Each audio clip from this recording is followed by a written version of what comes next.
Hello and a very warm welcome, especially here in Qatar, to round two of the SDN Championship, coming to you live under the lights from the Lusail International Circuit in Qatar. After a drama-filled rain-soaked opener in Melbourne, the desert skies offer no such chaos today other than the intensity of the heat. But luckily it's the F1 game, otherwise all these guys would be sweating in real life.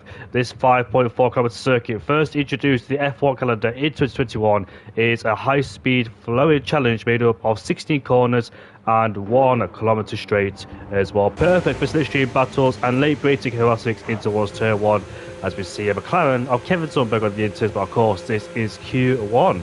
Expect tyre wear to play a massive role tonight, especially with the aggressive curbs and the ever-demanding right-handers that dominate the second sector. That triple right-hander will kill your left front tyre there. So tyre management is absolutely key. Like it is in Bahrain, like it is at other circuits, we could see a two-sort strategy, but I think the one-sort strategy, I am not sure, because tyre wear will be quite high as well. Last time out, it was Dylan who took the victory in Australia after capitalising on a late penalty for Finn Hertz, while Eric stunned the field with a charge from the very back of the field to finish on the podium. Meanwhile, Lucas saw potential P3, but unfortunately slipped down to 11th after struggling throughout the whole race in the wet conditions. A great qualifying pace, but in the wet, it couldn't transpire it and translate it, and therefore fell backwards. But that was then. This is now. The stage is set. The sand is still, and the floodlights already shine on the promises to be another thrilling night of racing. And joining me in the commentary box later is Milan Langer. He's gone to eat, so the Dutchman will be here. Of course, my partner in crime will be here in the commentary box next to me, so don't worry, it is the Dutch and English duo still in the commentary box, as we usually are every single week out. But of course, for me, this league starts very early. I get home about 3 o'clock, have dinner about 5, and I got a full stomach as well, and commentating, so I can't really digest my food that quickly. And commentating to the full stomach is not the one, because I get out of breath very easily. So it does start very early this league, but on board with the Haas first, because he is out there on the circuit first. That's what I usually do whilst I'm commentating. I like to go on board with the driver who has started the flying out first. So on board with Papa as he makes his way down in towards turn 2. Now coming through 3 and 4, this little complex here as well should be flat out before we make our way towards the end of the first set. So coming in towards turn 4, turn 5, taking a very wide entry, carrying a minute speed through down to 5th, then upshift into towards 6th, heading down in towards turn 6 is a 30.55599 in the first sector. As he gets back on the throttle there, slowest part of the race circuit, I believe, is turn 6, so it's very crucial to get back on the throttle immediately without losing the end in the car. Now, snaking through this middle sector here, sweeping and carrying the speed all the way through before we make our way now towards turn 9 into 4th gear, taking a lot of curve on the entry there, and also on the outside, which you want to do as well, trying to maximise every single part of the racetrack before we make our way now in towards this triple right-hander. It should be fully flat out, but I can't wait before we get into towards the race, because when it comes to the race, I don't think it'll be flat out, because the tyres will be screaming hot as well. Dirty air will be a massive factor. Tyres will be quite worn out sufficiently as well. But the first lap time is about to come our way as he makes his way towards the final corner. Here comes Papa J, makes his way towards the finish line. It's a 22.564, and he currently goes quickest. And of course, it's Q1. So in Q1, we're looking to eliminate the bottom 5, or in this case, only one person. One person in this qualifier session will be knocked out. And who is that lucky person, I wonder? And that's what qualifying one's for. But the usual suspects, I dare say, who get knocked out at Q1. For example, Ticey, if I dare say. What about Mummy Nick? Is Mummy Nick here tonight? I don't think he is. Mummy Nick is not here. He usually is a suspect that gets knocked out at Q1 pretty easily. Patat Yob, Eric was knocked out at Q1 as well as Happy Meal goes quicker with a 22.063. But Eric last week started down in 19th place, and he finished in P3 after a mighty drive, a mighty stint on those intermediate tyres. Still managed to do the undercut, still managed the pace despite being on old tyres, and came home to finish in 3rd place. Eric, we know he's a very quick driver. We know he's got the capabilities and the skills, but lacks consistency, and that's his biggest issue. And that's why sometimes you don't see him at his best, even though he's got the pace to do so. A lot of these drivers have the same issue as well. They're very quick, but sometimes can make the same mistake now and then. Towards the top end of the field, it's Miles Gaming with a 21.843. And that's the so-called part tyres there, so just under 2/10 quicker than Happy Meal. Of course, Happy Meal, he was a driver who got promoted in towards Division 1, started 5th place at the Australian Grand Prix, but I do believe he fell backwards during the course of the race as he was struggling there on the interstint. But to be looking to bounce back, will Happy Meal at this Qatar Grand Prix, located of course in the Middle East. It was first introduced to racing in 2004 for MotoGP, and that's when the bikes held their first ever night race around here in Qatar. I don't think MotoGP have many night races, do they? I remember Qatar is one of them, but I don't think they go to any circuit where a night race is also one as well. So plenty of people then on the intermediates. It is Q1. You want to go on board with Eric? Well, I'll go on board with Eric, but I can't because he's still in the pit lane. Nope, he's on the circuit. That's my bad. He is starting the lap time, but he's on the intermediate. So yeah, we'll see what Eric could do on the inters. But he has scored podiums before last season before as well. He's a very quick driver. He has taken a win before as well. Has AMS Eric. So let's see what he can do. The Dutchman making his way towards the final corner. And I do believe there are 16 corners on this racetrack, but still difficult as here he is towards the final corner as he heads back into pit lane. So we won't get a lap from Eric as he makes his way in towards the pits. This man, Hattegas, who finished P2 behind Kevin Zundberg at the Qatar Grand Prix last season. Here he is in the Red Bull as he was in the Racing Bull, I think, last season. If I remember correctly, he was in the Racing Bull. Visa Cash App Racing Bull, as I remember called it.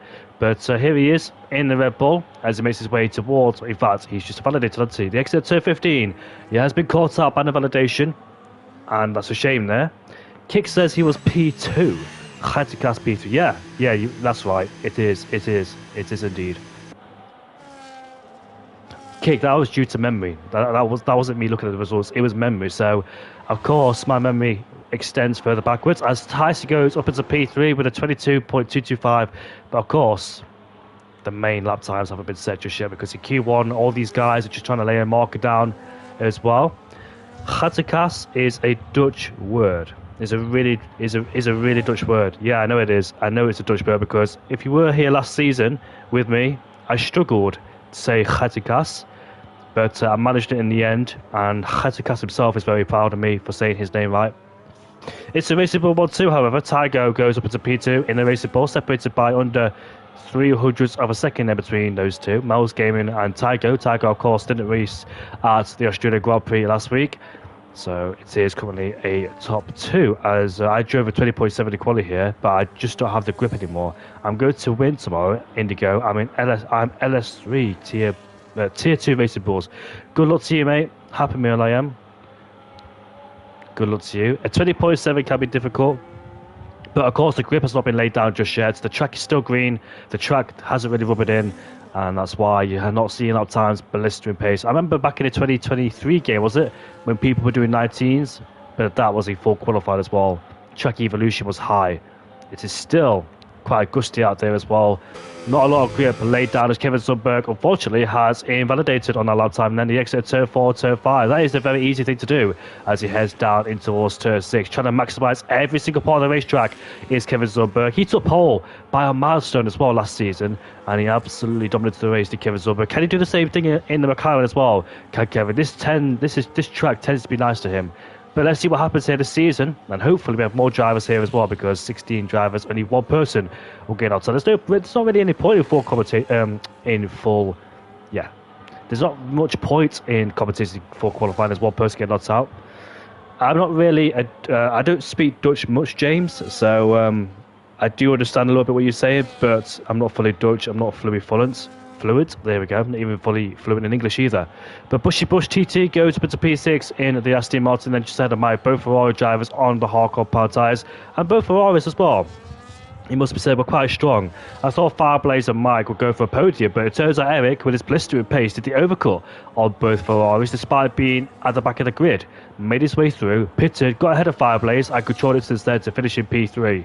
And Dylan Hogeland, who won ahead of Finn Hertz, who picked up a penalty as well mid-race. Those two absolutely dominated the Australian Grand Prix with their blistering pace, pulled away from the rest of the field, whilst the rest were left behind fighting for the minor points paying positions. Then Qatar as well did struggle in qualifying in Australia, but still finished in P7, and Vessel as well finished in P8. Vessel, of course, I'm commentating on Vessel actually, so congratulations for Vessel to getting into PSG F3. So I'll be seeing him on the track, as Good Games NL says I'll be doing a 2-stopper this race. Am I commentating tomorrow, Indigo? What day is it tomorrow? No, I'm not commentating tomorrow because I don't feel like it. I'll be honest with you, mate. As Eric goes quickest, we just got on board with Eric. It's a 21.332, and he's 5/10 quicker than Mel's Gaming. What a lap time there for Eric. But yes, back to my point, I will not be commentating for tomorrow because I don't want to do multiple divisions again. I used to do multiple divisions in other leagues as well, and that was just too tiring, too draining, too exhausting, and it took up a lot of my time as well. So I'm only going to be commentating for one division as well because it was just exhausting. Lucas goes up into P2 with a 21.341. Once again, a great lap time for him in the Williams, and he's currently 900s behind Eric as well. So super close times between those two. What can Kick do around here at Qatar? I believe Kick top pole in Qatar last season.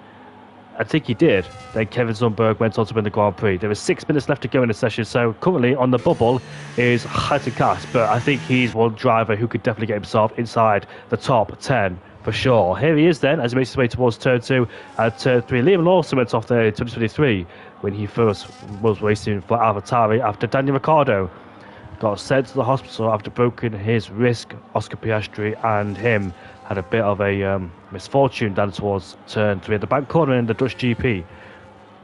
As we exit turn 6 then, heading towards turn 7, spotting the braking point, down to the gears we go, up to the gears there, back on the top immediately. The car seems to be rotated very nicely, nice response there for the Red Bull as we make our way now swooping through in towards Lisbon Centre, coming towards the left-hander of turn 9. It looked a bit hesitant going in towards there, a bit sceptical of turning in there. He didn't really have the right line and rhythm, but the Ferrari almost got in the way there.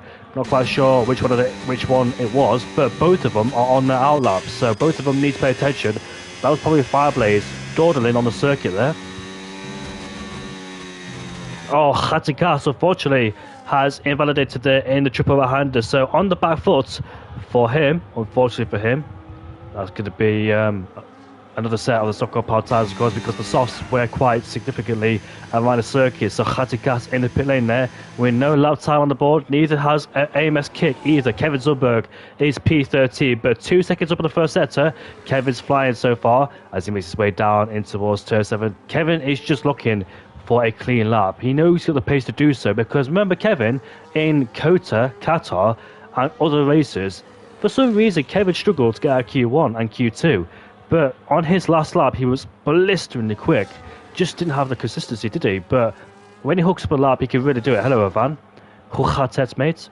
But yeah, Kevin Zumberg's one of those drivers where it takes him a few laps to go at it, and hopefully he can get himself out of Q1. For sure he can, he just needs a clean lap. There's no need to overdo it, there's no need to push the boundaries of the race circuit knowing you have the pace. It's just being about being so smart as well, trying to limit the use of the soft compound tyres, because remember, you need those soft compound tyres. Kevin goes quicker with a 21.017 there. Hit at Hood, met May, don't give our mate, and hopefully Ivan, we can see you on the track soon, as both Ferraris are close to each other. There's Fireblaze and Mike there, those two are always close together. Mike invalidated there somewhere on the race circuit, so Fireblaze has been released, and let's see what the Dutchman could do. He took one victory last season at the Hungarian Grand Prix, didn't he? After being gifted the win, it must be said, and still didn't win the championship. Eric has retired in the pit lane. Here comes Fireblaze towards the line. Fireblaze goes up into P4, and that should be a good time for him as Moles has retired too. We are lucky just for one person to be eliminated in this qualifier session, just one, and so far Haitikas is down there in P16. AMS Kick P15 in the Williams, but he definitely has the pace to get himself outside that relegation zone. So he's about to start flying lap. 5.2 kilometers if Milan is eating right now. He should be here in a few minutes time. So my co-commentator will be here. Don't worry about it. The Dutch and English duo, the best English and Dutch duo, it must be said. the best commentators out there. But here we go towards turn 2, into 4th gear, back to the throttle immediately, rotating the car very nicely there, as the car seems to be sticking with it, as we make our way now towards turn 4, turn 5. Let's see how it takes this one down to 6th gear. There's no need to brake even through there, just a lift off down to 5th gear to get the extra rotation, as we make our way now towards in the first set. So 30.160. Remember, he hasn't got a lap time, so there's no reference points as we make our way out of turn 6 towards turn 7. Remember, George Russell George Russell overtook Oscar Piastri on the soft car power tyres, and he said, see you later. But of course, Piastri was on the medium car power tyres, so got past him. And Piastri's first win was at the sprint race here in Qatar, if you remember that as well, because Lando Norris bottled qualifying, as he usually does, as both Ferraris are P4 and P5, so they should be safely through. Mike did 2 laps on those set of soft car power tyres because he invalidated the first one, so this time got it hooked up on the second run. Kicked there so fast, so evident flowing through that triple right-hander, as we make our way now towards the final corner. This lap time seems good enough, and let's see what his reward is. Max, however, still on the cusp in P14. Here comes Kick towards the line. What can he do in the Williams? He goes up into P5 and just a few hundreds shy of Mikey P4. Happy Meon in P9, still out there on the circuit so far. Let's see what he's doing as he rounds off turn 1. Turn 1, we saw both Mercedes crash, George Russell and Lewis Hamilton in 2024. I think it was a double McLaren podium with Verstappen winning his 3rd championship, because Verstappen did win his championship in the sprint race in 2023, and in the feature, he won as well. Absolutely dominant was Max Verstappen in 2023. Unstoppable. The only person that could stop him was Perez and Carlos Sainz, but of course, you know that Perez wasn't really up to his game. He fell off midway through 2023. Here comes Happy Meal then towards this section of the track. You know, MotoGP riders as well, it really interests me to see how these guys lean on the bike, as Happy Meal invalidates there, as he's the second off as well, poles time of Kevin Sundberg in first place. Max goes up into P10 in the Aston Martin, so a bit safer, but still not secured. We never know if Bushy Bush TT and TVH and Nell could sink themselves up there. But remember, only one person needs to get through into Q2. And Hazikas, where is he? Here he is in 16th place. He's still in the garage. Hazikas is still in the garage and hasn't got a lap time on the board either. How much time is there left in the session? I can't see because of the yellow flags, but I don't think there's any time left in the session. And if there isn't, that means he's knocked out. Hazikas, once again, could be knocked out and not make it into Q3 either. 40 seconds left to go. Unfortunately, he's been knocked out. The guys behind are safe for the time being, so there's no need to put on a new set of soft car pod tyres as well and waste a set of soft car pod tyres.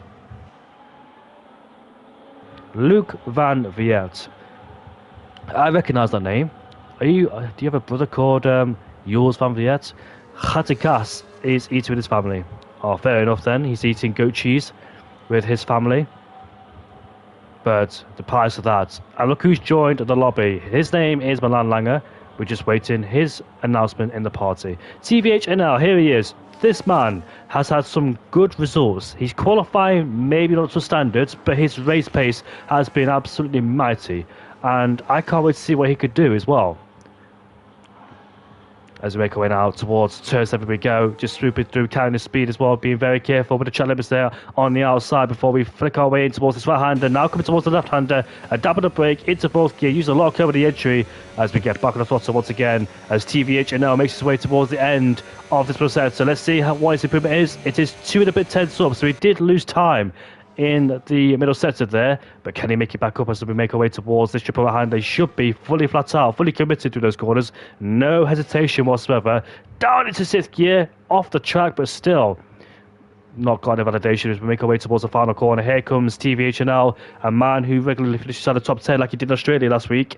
As he makes his way towards the line, he goes up into P15 or stays there, but he did improve his time. As in the party with me in the session is Milan Langer, a race winner himself, well, a league racer himself, and a commentator. Welcome, Milan. Hoe gaat het?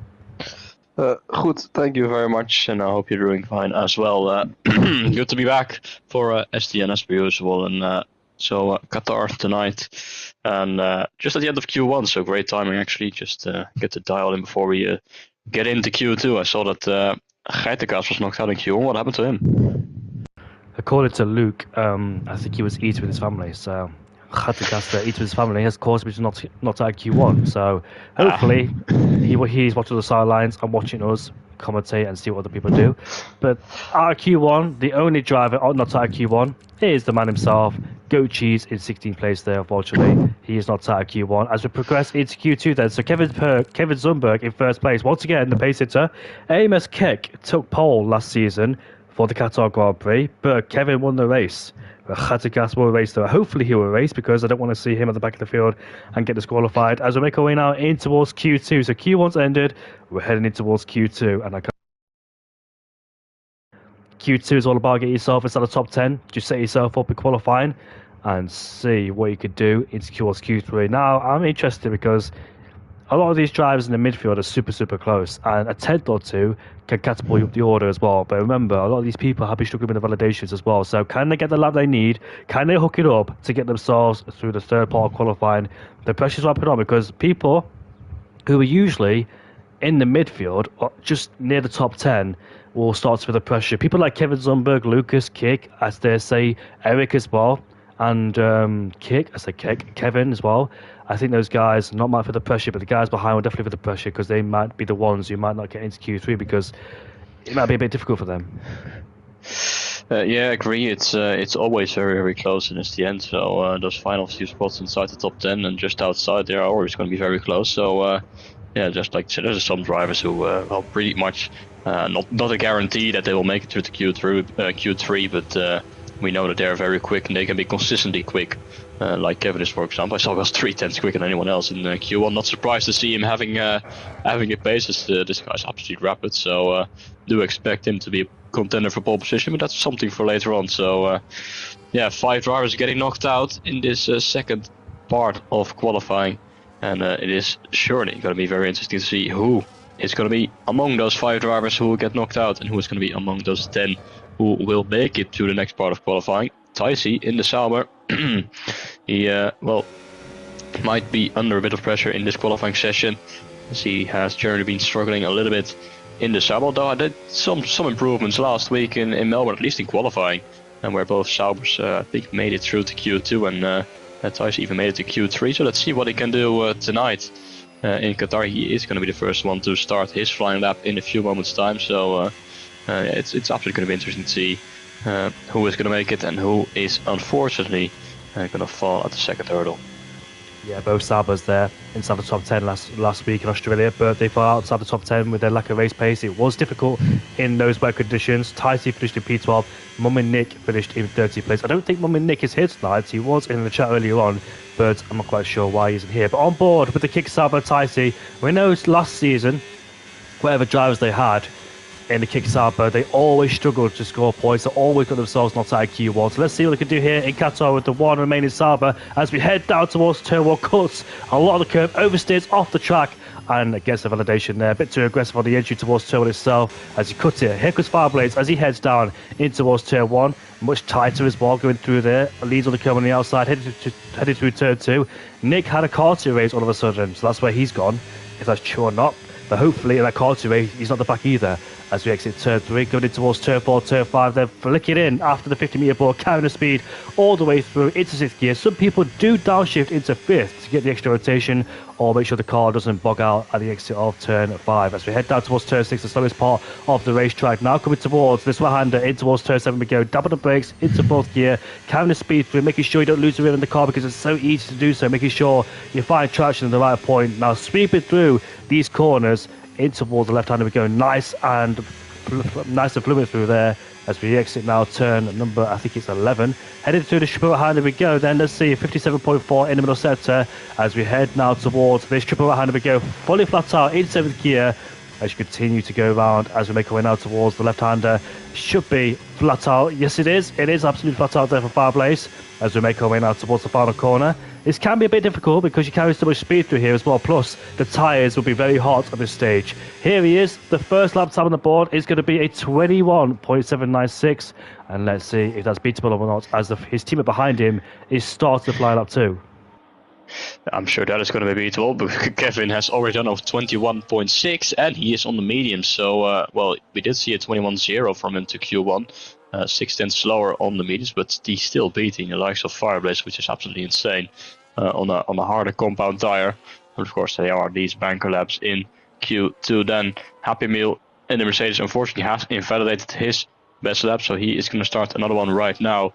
And then the Aston Martin of Enzo, he is going to come across the line to set his first lap time on the board, as he doesn't hit the DRS board, but he does set a 21.9 so I do think you have to be in the 21s at least to have shot into Q3, and possibly 21.5 for low 21s. You're definitely going to be safe, but mid 21s, it's probably where the cutoff is going to be, but that is something in a few minutes time. Kick has invalidated as well. I think he is going to start another lap.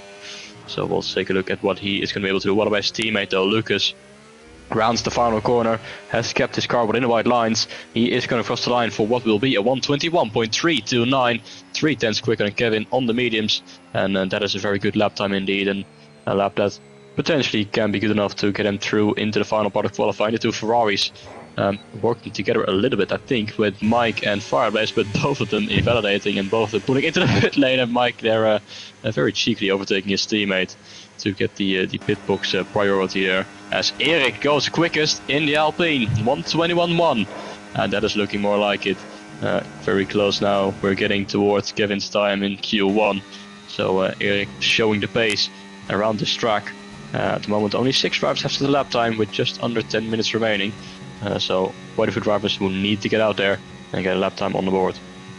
Indeed, there's some people could be running the all soft compound tyres, the likes of Fireblaze, maybe Enzo Max as well, trying to save a set of soft compound tyres. Maybe a few of the drivers in the first qualifying session use more than one tyre. For people like Kevin, for people like Lucas and Kick, they could go to a brand new set if they want to. Here comes Luke towards the line. Luke goes up into P6 in the Red Bull with a 21.976 then, as he gets out of the way for the oncoming cars as well. So blistering time there for Eric, almost in the 20s, as somebody in the chat said they did a 20.7.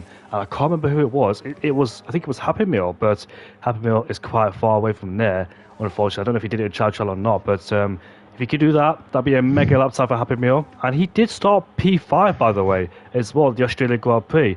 Max was behind him. Enzo Max was behind him as well in P6 with Daniela and Mummy Nick, as Ticey actually qualified 11 with Mikey P10 and Fireblaze P4. So, yeah, it was a good result there for, I think it was, Happy Meal. Let's see what we could do with Qatar as well. A much more difficult track, I dare say, as Eric gets back into the pit lane.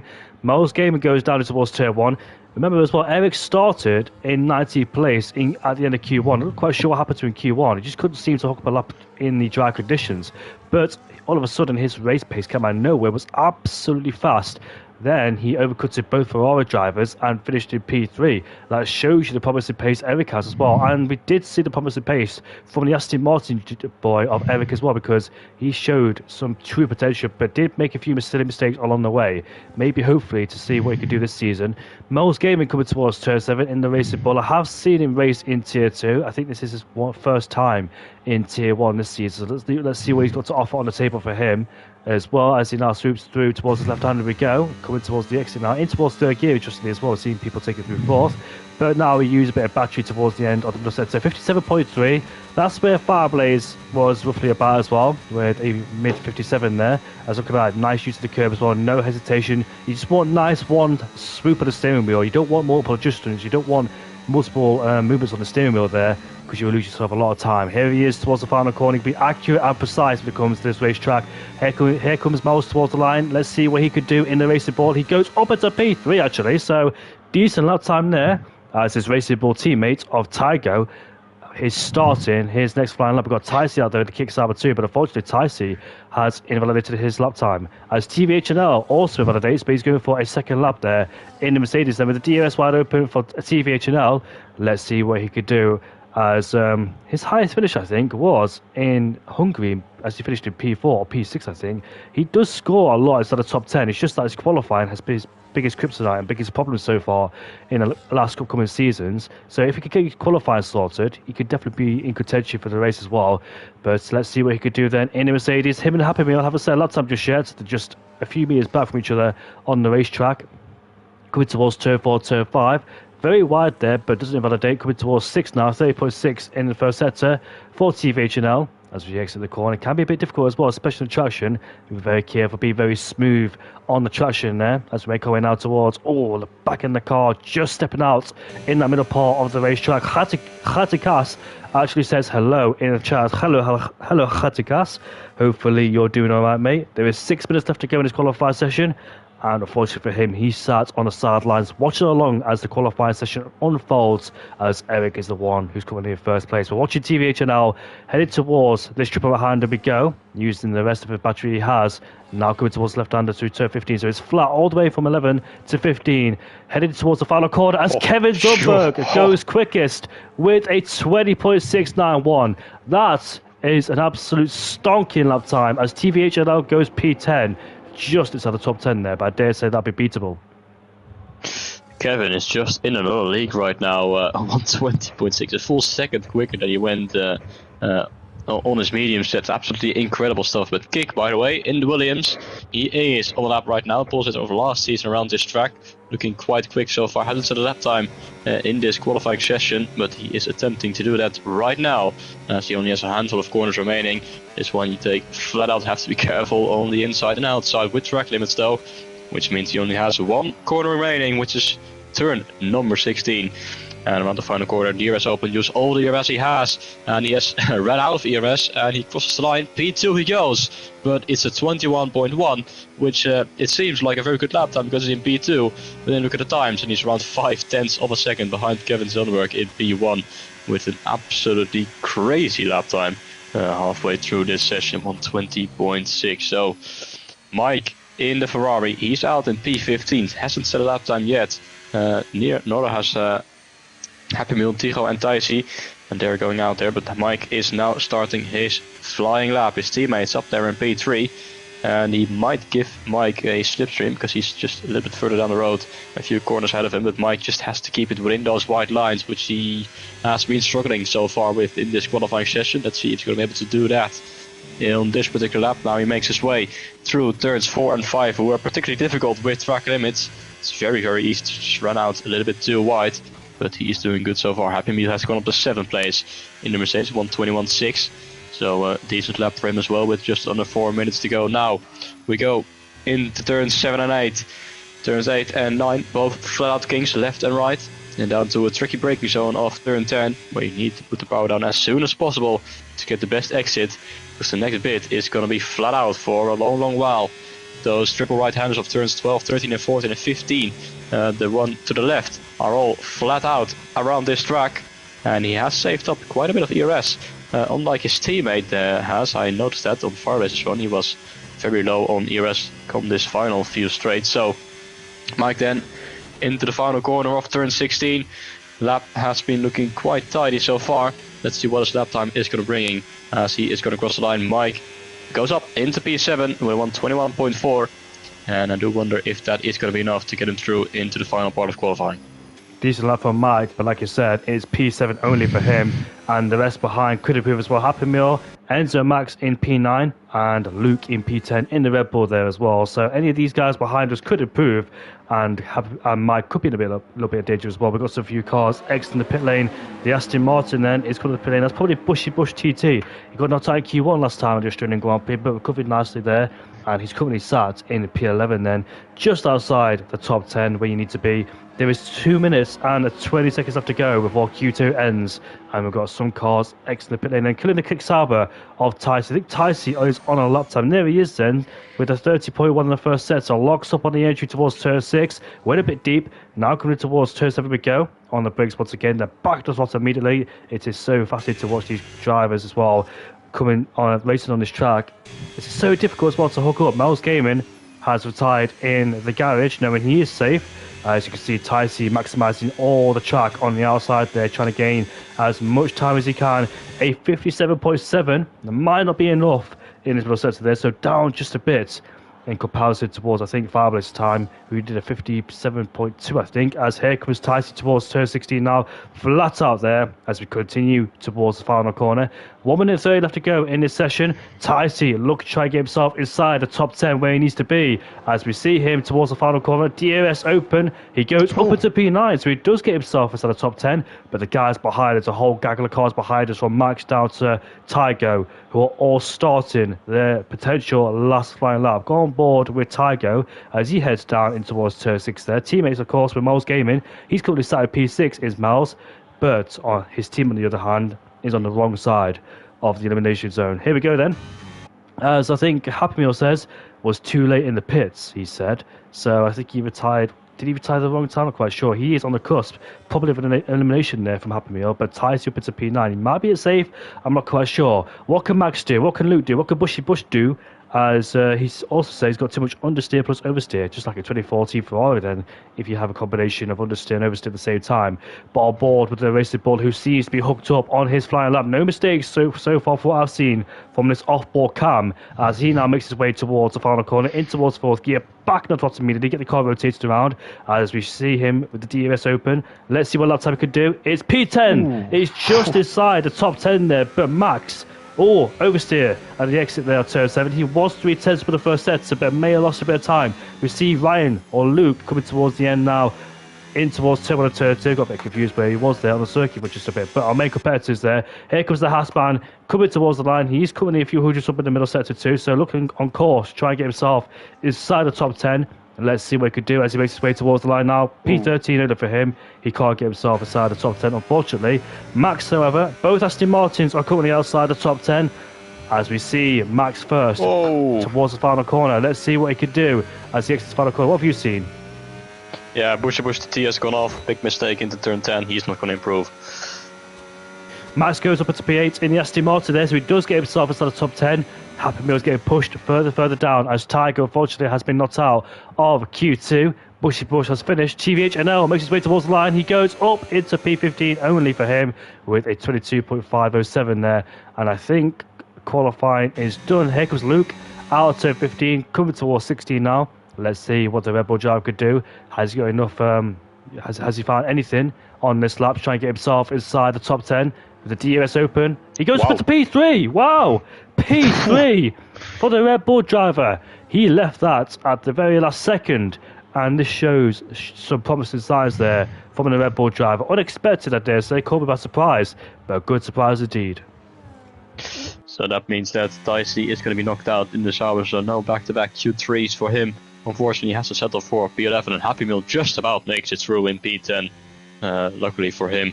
So he couldn't do a final lap in the dying few minutes, but he has made it through by the skin of his teeth. But Kevin is quickest by almost half a second to kick Luke and Fireblaze and Eric. Look how close those are to each other. Only a few hundred separating them, and Luke, Fireblaze and Eric only a few thousands between them. Between Team P2 and P5, Lucas made it through as well, and the other Williams. Mel's doing a very good job, I must say, in P7. Mike makes it in the Ferrari as well. Enzo in P9 and Happy Meal both making it through into the final part of qualifying. But what the things look right now, looking like right now, I don't see anyone else getting pole besides Kevin. No, you don't think that anybody else is going to get pole. So I think Kevin should take it. But remember, Kevin does sometimes struggle under pressure. He has got the pace, but it's just all about getting that hooked up. He knows Q3 as well, because Q1 and Q2, he has no pressure at all. He knows he could definitely make it in. But when it comes to the final part of qualifying, where it all actually matters as well for track position, the nerves could kick in as well and start to sell you, and mistakes can be made as well. So Kevin's going to make sure he keeps that under control. I know what it's like when he gets into Q3 and you have the pace to do it, and unfortunately, you just mess up because of your own just being nervous, etc., or just crumbling under pressure. But we'll see if Kevin can manage it. So 10 drivers in this qualifying session. It was 9 last time because somebody crashed out in Q2, and unfortunately we only had 9 to go through, but 10 this time.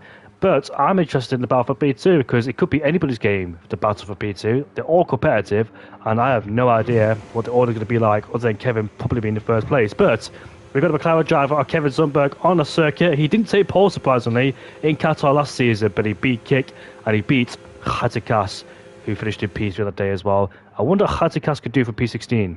He started outside the top 10 at the Australian Grand Prix last week, and he finished in P6 or P7, so decent result there for Khatikas.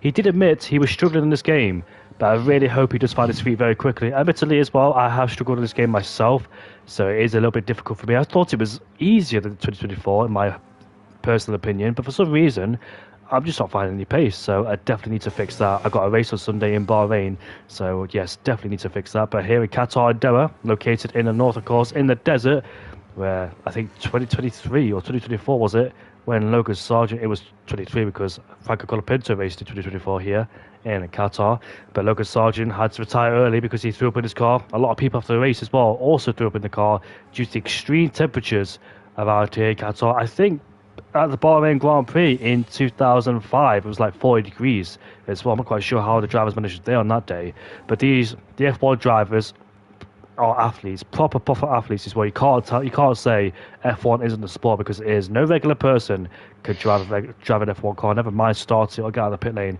But I want to go on board with Lucas, I think, or Kick. None of actually, because not on the circuit. So who is that coming towards the final corner? Is it an Alpine? Yeah, it is. It is Eric. Eric with the DRS Open then on board with him, as he's the first one to start a flying lap as we head down in towards turn 1. Now, going on board with him, I've noticed that he doesn't use any battery at all on that main straight. So he's saving battery, a bit of a wobble on that turn 1 there. Use the battery to exit turn 1 to power his way through, coming towards turn 2 and turn 3. Use the battery as well on the exit. So he is saving battery there, using it in the most important part of the track. This track also is a battery killer because you're the throttle majority of the time too. So the 1 lap usage you have on a flying lap can be used up very quickly. It's all about when and where you use it. I remember as well, last game, you had to be very tactical, very methodical on when you had to use the battery as we head now towards turn 7. This lap, lost the car, he spins! Eric is in the gravel. Ooh. I did notice as well that the back in the car was stepping out quite a lot. Unfortunately, he's gone for a spin in the gravel. Yeah, not ideal then for his lap. Kevin right behind him. He already went 2.5 tenths quicker through sector 1 alone. Might use a little bit more battery down the main straight, we won't know. But Kevin is on a flying lap right now. And he's looking quite quick right now as only 1 sector to go. And the majority of it is flat, purple, 56.8. He's in the 56s into the second sector. I think that is quite quick. So might be another magical lap here for Kevin. Only 1 corner to go. He has basically got it in the back. I don't see him invalidating through this final corner. So Kevin is coming around the final corner. His first lap on the board. Is it going to be a 120 half once again? It certainly is a 120.6 once again, just like he did in Q2. And this lap actually might be enough to get him through, to get him on pole position, because nobody else around him has even got close to getting into the 120s, and he's just casually setting mid-20s around there, while everyone is still struggling around in the 121s. But there is more drivers out there on a flying lap. Kick was until invalidated, unfortunately. So who else there? There is Luke crossing the line in the Red Bull. He goes second with a 121.2, not a bad lap at all, but he is 6 tenths of a second behind Kevin. Now right behind him is Mels, very close to Luke, 121.2 as well. Then come the 2 Ferraris. Mike and Fireblaze both starting their laps, not using any slipstream of each other this time. But Happy Meal then at the end of his flying lap. Let's see what he can do. Just about made it through into the final part of qualifying. Can he get anywhere near the times of Luke and Mels? He was high in the 20s in Q2. He crossed the line, 121, high in the 21, so I was going to say 121.8. is going to be Happy Meal's time. He is currently sat in P4, and then Lucas right behind, always quick in qualifying, always a contender in the races as well. He's going to cross the line with a 120.789. What a lap from Lucas out of nowhere, and Kevin actually might have a contender in this qualifying session. Competition is higher than Kevin Zumberg has finally got a competitor, and his name is Lucas, separated by 1/10 of a second. That lap time came from absolutely nowhere. What about last season's pole sitter? AMS Kick in P9, he has invalidated. Same with Eric as well. Both Ferrari drivers are currently in a flying lap, but Mike has invalidated. Fireblaze is just behind us, purple with a sector, but that could be deceiving. You never know if it's true or not. Here we go then, chucking the car in, counter speed all the way through, down towards 250 we go, no lift off whatsoever. Nice utilisation of the curve on the outside there. Headed towards the final corner he goes. Keep it nice and tight. A bit hesitant going towards there. Multiple steering adjustments. DRS wide open. Use the battery he has left. Let's see what the Ferrari driver could do. He goes up into P5. What outstanding for me is Mel's in P4 because that's his best lap time from Q1 to Q2 as well. Mega lap time there for Mel's Gaming in P4 with a 21.280. Of course, his teammate is outside the top 10.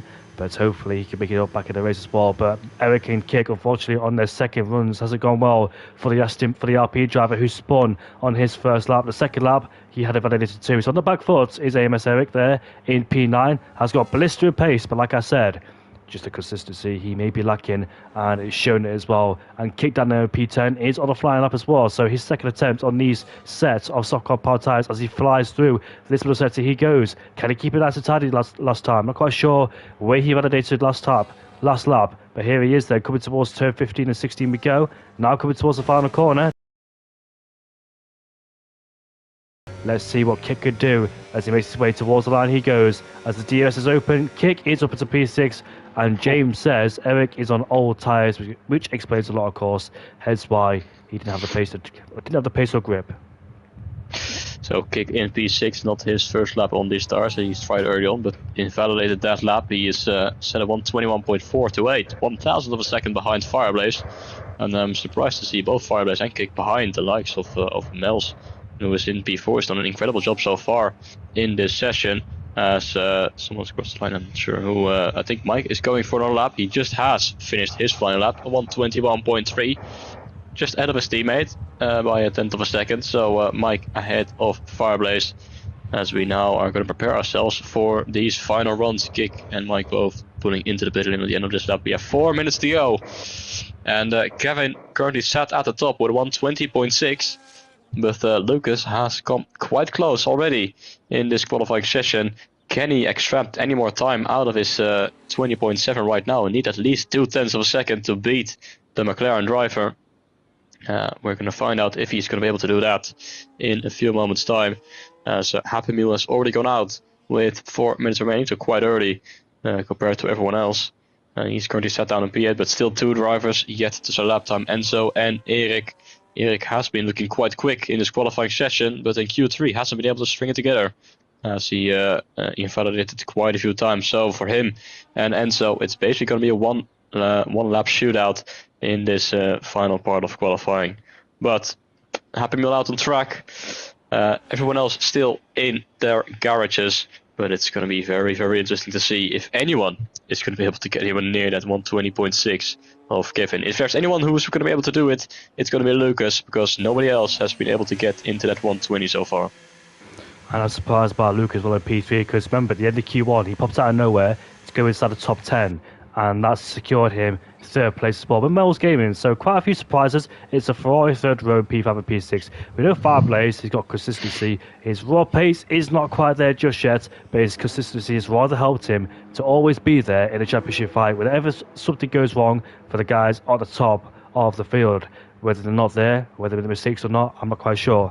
But Happy Meal says, I know why I'm so slow, because my ABS was on. It should be off. So Happy Meal then, we're on board with the Mercedes driver right now. Let's see if the ABS being turned off has helped him as he heads down in towards turn 1 as well, breaking through the 50-metre board, clipping the apex of the entry, bring it out wide, gets a good run at the exit of turn 1, headed through turn 2, flick the car in, counter speed through, a bit of understeer through there as the car just washed away ever so slightly. Turn 3 should be easy flat out. Now turn 4, turn 5, it's a mid-speed corner, a bit of hesitation through there as well. Had to make it just with the steer, but look at that, carrying the speed all the way through 5th gear, headed down in towards turn 6, 3 turns up as well. You can really see him attacking the track as well, really pushing the boundaries of the car as we head down in towards turn 7, then braking hard in towards 4th gear, on the throttle immediately when the car is straightened up, powering his way out the corner, headed towards turn 8 and turn 9 we go. I can't exactly remember the corner names around here, or corner numbers should I say, but once again, bit of hesitation, and he lost the back of the car. Whoa. And it snaps away from him. That lap time has gone away, unfortunately. He was 3 tenths for the first sector. What could he have done in the middle sector? We won't find out now, but hopefully that tyres are still in good shape, although they're taking a bit of beating around here. Tyre life is quite high around here in Qatar as well, so the softs may take a bit of punishing. Hopefully he gets the battery saved up as well, cool the tyres down and go through again, because he hasn't got enough time to get in the pit lane and go for his last flying lap. But on board then with AMS Eric, his one and only lap on a brand new set of soft powered tyres. He's almost off the track essentially as we make our way down towards turn 1 for Eric then. This is a high pressure lap because it's either going to be good. If it's not, he'll start at a P10 and not a place he wants to be whatsoever. Nice rotation as well, leads on the curves very nicely, utilising every single part of the racetrack, really cuts to the corners as you want to do. And that's how you gain time on the F1 game, by using every single part of the racetrack, even beyond it as well, almost cut the track as you want to do. Here we go, down towards turn 6, slows the car down very nicely as well, back on the throttle, rear end stability looking very nice too, as he makes his way down in towards turn 7, in towards 4th gear. The car rotated, oh, he lost it the first time there, the second time, lost the back of the car once again, so it looked stable, it looked like the car was on rails, until that moment happened for AMS Eric, but still continues with this lap time as he used the battery from out of turn 12 towards turn 13 towards the triple had 56.7 is quite a good middle sector to what I've seen so far in comparison to those other people out on the circuit. Here we go towards turn 16 then, flat out and committed, use the battery he has left, heading towards the final corner, down to the gears we go, keep it nice and tidy, very easy to lose the back of the car here as well, and validate. But here we go, let's see what lap time this is for Eric. He crossed the line now, it's P2! Wow! It's a 20.704. What a mega lap time there for Eric as qualifying has been concluded. Mercedes of Happy Meal goes up into P4 then, his second row in the grid on his 2-lap pole set of soft compound tyres. Here comes Kevin towards the line. Kevin goes on pole! It's a 20.403. What a lap time from Kevin. There's a rebel in the background. That, or no, B shall I say, that was Mel's, who stays in P6, didn't validate. What about the two Ferrari boys? Fireblaze is 5/10 up in the middle sector. Let's go on board with him now as he rounds the final corner. Let's see what the Ferrari driver can do. He goes up into P4. He takes the second row away from Happy Meal. But where's Lucas? Here comes Aston Martin. That's Max. Max goes up into P6 there. I think he did the same thing in Australia. Started P6, but Lucas unfortunately has invalidated there as well. So P7 best for him. Or where is he? P3 best for him. But here comes Kick towards the line, or towards the final corner. Let's see what he's got to offer for the Williams. As he makes his way now towards the line, he goes. He's going to be P4. So it's the Williams second row there. And that is qualifying at done and dusted. Here comes Luke. Luke comes towards the line now. 2/10 up in the middle centre. As he crosses the line, he goes up into P6 just behind Fireblaze. Man, what a qualifying session, and take a bow. Kevin Zunneberg, man of the hour in his qualifying session. Pole position by 0.3 of a second around such a fast flowing track with a 120.403. Eventually the pole position time, absolutely incredible. I was riding on board on his final lap and it just absolutely looked on rails for the majority of the lap. Just insane raw speed from the McLaren driver, and he will start this race on the front row alongside Amos Erik in second place, 0.3 behind. Lucas unfortunately invalidated his final run, but will start in P3 on the second row alongside his teammate Kick, who did get the job done in the end to line up in P4. Fireblaze with a good final improvement, starts inside the top 5, as consistent as ever, with Luke in P6, Happy Meal in P7 with a good improvement from Q1 and Q2 onwards. Max P8, Mills in P9, no shame in that. He has done an incredible job so far in this qualifying session, and Mike will line up down in P10. But man, what a qualifying session that was, and what is this pace that Kevin has been showing so far. If he's going to be able to replicate this in the race on race pace, then I'm sure he is going to be taking and cruising towards that victory with relative ease. But anything can happen in lyric racing, and it usually does. So it's going to be interesting to see if Kevin is going to be able to hold on to that lead in those opening few laps. If he can grow a gap of around 1 second, then he should be able to easily drive towards victory. But it is never easy. And now we prepare ourselves for the race around this very, very demanding track, tire-wise. Tire wear is going to be super high as well, so we'll be very interested to see what the strategy is. What strategy could it be, Milan? Is it a 1-stop? Is it a 2-stop? Do you have to really ease your tyres out in the first stint? Because I commentated on a race last night at the Bahrain Grand Prix. A few people did a 2-stop, but the 1-stop was the way to go, and they were super close to a puncher. Had some inside information at like 80-90%, but the 1-stop was still quicker because you lose a lot of time in the pit lane, especially around here in Qatar too. So it's all about tyre management as well. It's not the whole race, how you look after them as well, how much you're going to push in the stages of the Grand Prix, because if you take too much out in the first stint, you could be doing a 2-stop, or you could be towards puncher territory as well. So you can be very careful. You got to treat your tyres very nicely as well, if you can do so around here at Qatar. Yeah, it's all going to be about tire management. On this year's game, the tire wear has been so much higher than it used to be, but it looks like the two-stop is going to be the way to go. But on every single race that I've done so far, the one-stop has always been quicker, just because you lose so much time in the pit and you just don't make that up in a 50% race. So I think a majority of these drivers are going to try and stretch the one-stop, even if they are going to have critical tire degradation. It's going to be mediums to hards likely, and I know that some drivers probably will struggle too much with the tires, and probably near the back end of the field will try a two-stop to hopefully gain some time, but generally the one-stop is still the way to go on this game. Indeed. We're just waiting for the drivers to ready up then, and hopefully we can get the race going. No formation lap around here in SDN or JSR, which I need to be remembered about. And I did mix up Australia as well between JSR and SDN. I just got so confused as well because I talked about Eric, but the race is about to go on then. 4 or 5 lights. And we are underway for the race here in Qatar. Good start from Kevin. Lovely launch. Already ahead of Eric. No threat in towards turn 1 as we head down towards the first corner. A few people behind us jockeying for position. There's Mercedes of Fireblaze and Happy Meal going side by side, but Fireblaze lost the rear end of the car. Here comes the Aston Martin now alongside the Ferrari driver, but has the inside line and stays ahead of Max. For the time being, Max continues to put the pressure on, headed down in towards turn 4 and turn 5, but there's no way through and stays behind for the time being. They're not chaotic start as well. I expect to see more changes in the field there, as look at the Saab in the background getting all loose out of turn 4 and turn 5, being dropped down in a few places too. Whoa. Look at that contact between those two. That's the Red Bull got sandwiched in the middle, and he becomes the first driver to spin out as well. He rejoins at the P16, so not a good start there for Tyson, considering he started or finished in the points last race of the Australian Grand Prix. Enzo versus Mel's in a place. You don't really want to go side by side there, but they end the fight very quickly as we see Kevin. Kevin has almost stretched the advantage towards 1 second. He's really pushing Eric to the limit here as well, trying to get himself out of DRS range. Look at that. He even extended as well in between 14 and 15. He extended track limits there, and that could be his first warning. He's really trying to break out the DRS range, which he has just done now. And this could be 1 second before the second lap happens.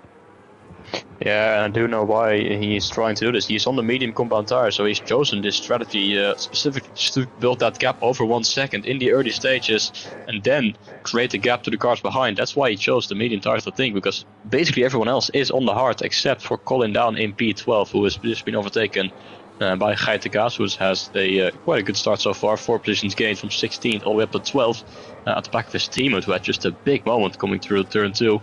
Geitegaas gets a slight tap from behind, but Kevin at the front.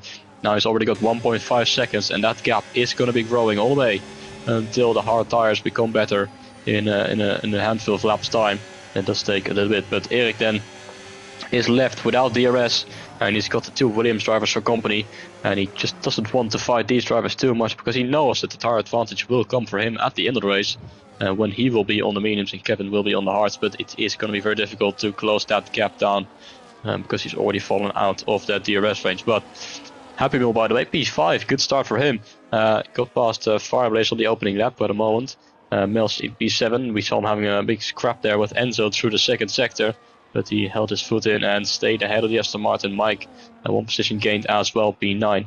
And Tycho rounding out the top 10 just ahead of the 2 Red Bull drivers. And Colin, surprised he's not moving forward as much as he would like on those mediums. But he is still staying with the group ahead of him as Kevin fastest up the race. The gap is now 2 seconds. He's basically a second up quicker than anyone else around him. It's absolutely insane, the pace that he has shown so far in this qualifying session and in the race already. In these 2 laps we have seen 2.2 seconds towards Eric, then the 2 Williams of Lucas and Eric following very, very closely behind. Indeed, they are then. So the gap is 2.3 seconds now between Eric and Kevin, like you just said, and Happy Meal as well. A massive contrast to his race for Australia because he kept falling down. He fell outside the top 10, did Happy Meal, and he was in the clutches of his own teammate. I think it was TVH as well, who was currently down at P15. Stayed with his starters, they were Bushy Bush, TT, Colin, and Geitegaas, who's made up 4 places behind his teammate. What happened to Luke as well? Interesting to him because he started in P6, has fallen down into P11. Didn't see anything obvious or significant for him, but just kept falling backwards after the first few corners, unfortunately, that first opening up the Grand Prix. So, Kevin leads on the medium compound tyres, and let's see how much of an advantage he can pull out. How big of a gap can he pull out before the medium compound tyres start to fade away? We know the medium compound tyres fade quite quickly during the course of a Grand Prix as well, so he's pushing really, really hard. I think with this tyre strategy Kevin is on, could it be leaning towards a two-star strategy? Because if he's pushing so hard already, taking life out of those mini compound tyres, it's not going to do him any good when he goes to hard compound tyres. Because how early or late will he pit as well? Can he manage those tyres when they get on? How dramatic will the drop-off be?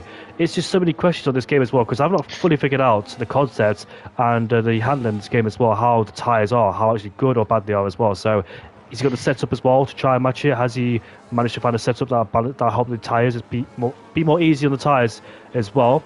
However, Eric is under massive pressure from Lucas and Kick right behind. Happy Meal doing a really good job as well in P5, just trying to stand the back of the DRS of Kick and Lucas, but he's almost outside of it with Fireblaze on the back of him, wants to take advantage as well. Mike made a one place, he's up into P9 on the back of this DRS train. Tygo has broken the train as well, so he's down to P10. It's the second part of a DRS train now. We've got two DRS trains going on from P2 down to P8 or P9, and Tygo is leading the rest of them as well. But Kevin keeps extending the advantage as he needs to do on these mini compound tyres. Just absolutely pull away on his advantage, because the guys behind don't have DRS on him, as he was able to break it away on the first lap. And that's so important as well, because when you're on the opposing strategy on the faster tyres in the opening stint and the guys behind on the harder strategies, you only get one lap to break out DRS. And it was so painful last game as well, because the dirty air wasn't too bad last game. You could get away with it.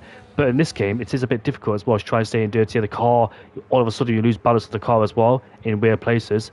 Gas gets himself a 3-second penalty, the first driver in the field. I dare say Kevin is so close to a penalty as well, because I've seen him go off the track. Yeah, he's super close to a penalty, and he could get one if he keeps doing this. Yeah, on the previous lap down in that turn 15, that fast king to the left, he went just a little bit wide, and I saw him getting off throttle, potentially to avoid a warning. Not sure if he got one because of that, but you saw him taking one on the opening lap as well, so he just needs to be careful with that. Although he does have a 3-second advantage right now, but if there's any safety car in the end of the race, then you're going to be screwed if you do have a penalty. Your opponents around you do not. And with the tire situation as well, it's going to be interesting to see if he is going to try and go for the two-stop.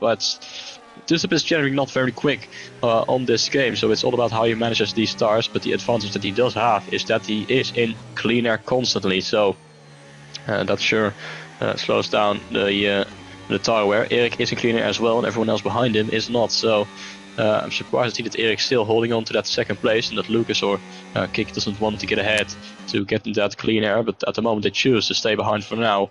And so is everyone else, to be honest, in that entire DRS train, all the way down to Mike in P9.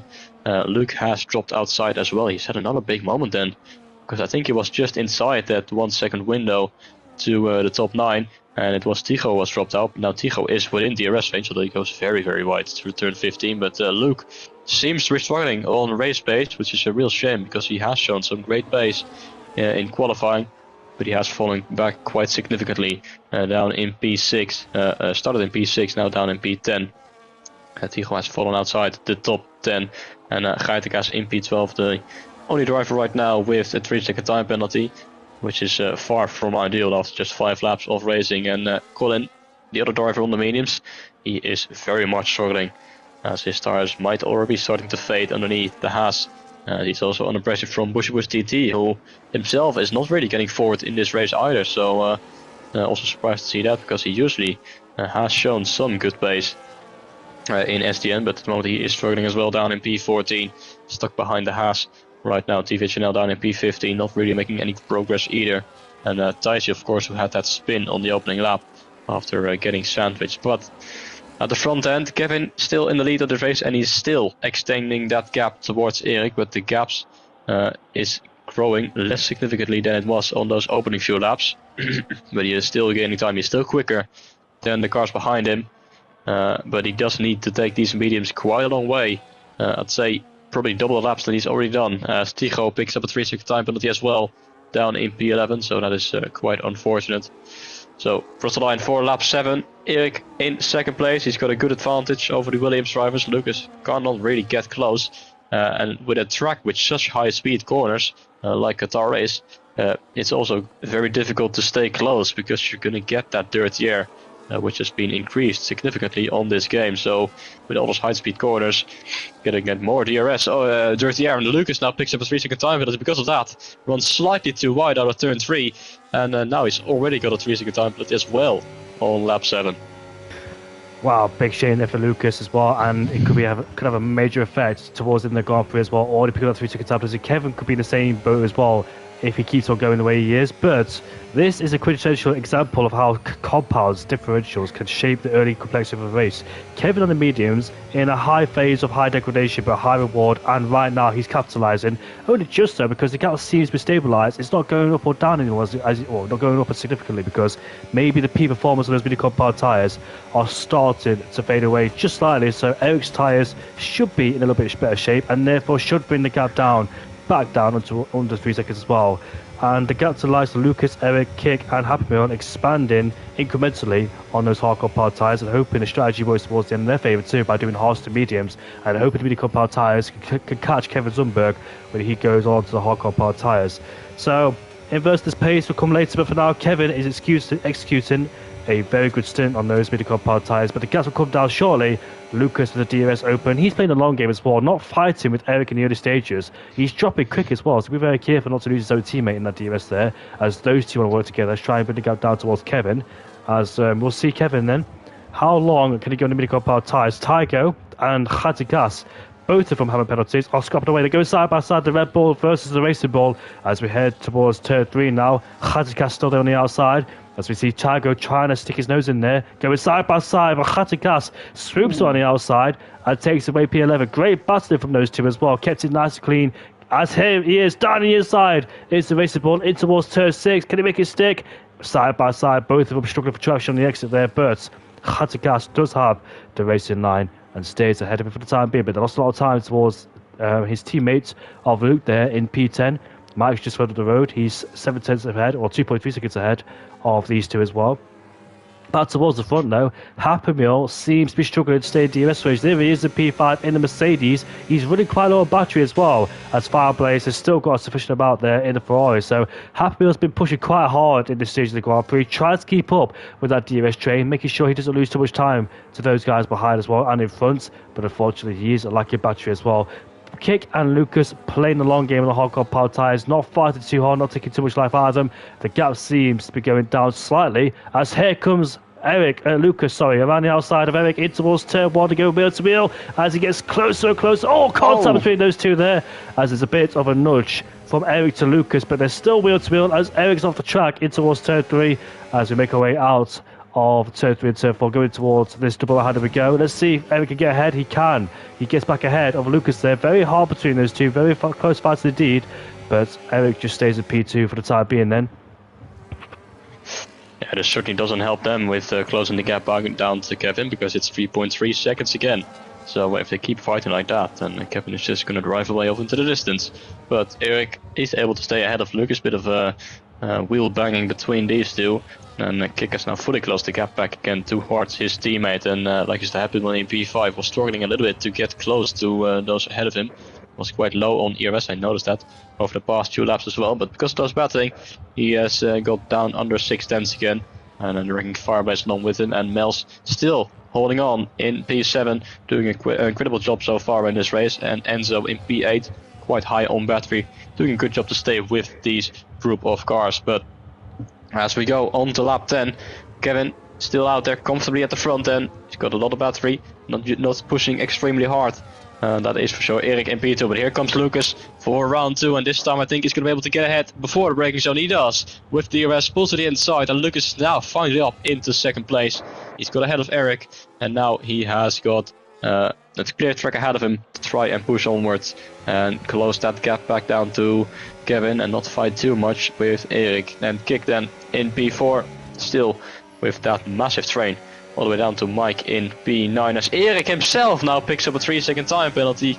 And now the numbers 2 and 3 in this race, both with a 3-second time penalty. Luke now as well, as they start to come in quite fast. But this is great news for Kevin out in front. We know he is on 2 warnings. I checked that a moment ago. He's on 2 warnings, but if the guys directly behind him all get penalties as well, and it doesn't matter if he picks up a penalty. Damn. So Kevin Zumberg then picked up two warnings early in the Grand Prix. Now the penalty has gone towards Lucas and Eric as well. So kick, maybe Happy Meal as well. If Happy Meal can keep this nice controlled, stay in that DRS range of kick Eric and Lucas, try not to lose the DRS there. But yeah, Happy Meal could find himself on the podium too. Maybe Fireblaze, if he can get ahead of Happy Meal. Fireblaze has been on the podium for quite a while here in SDN as well, as we make our way towards the final corner. So Lucas is now starting to gain slightly on Kevin Zumberg. You expect the Harvarders to start making an impact on Kevin in front, because the hard compound tyres will be in much better shape and form. Kevin Zumberg's tyres, the peak performance of those will be absolutely gone as well. So the peak grip will be gone. Here comes Eric, but nope, stays behind, doesn't go for the move towards turn 1 there. As you can see, kicking the back on as well, struggling to stay within DRS range of Eric and Lucas as well, struggling to keep up with second and third place. So might be under pressure as well from the guys from behind, because Happy Meal showing some good pace as well, and Fireblaze too. And Mel's, Max and Mike, those guys are further back in that DRS train, as you mentioned as well. Huge DRS train around here, but the gap's going down quite significantly. The gap was 3 seconds, now it's 2.2.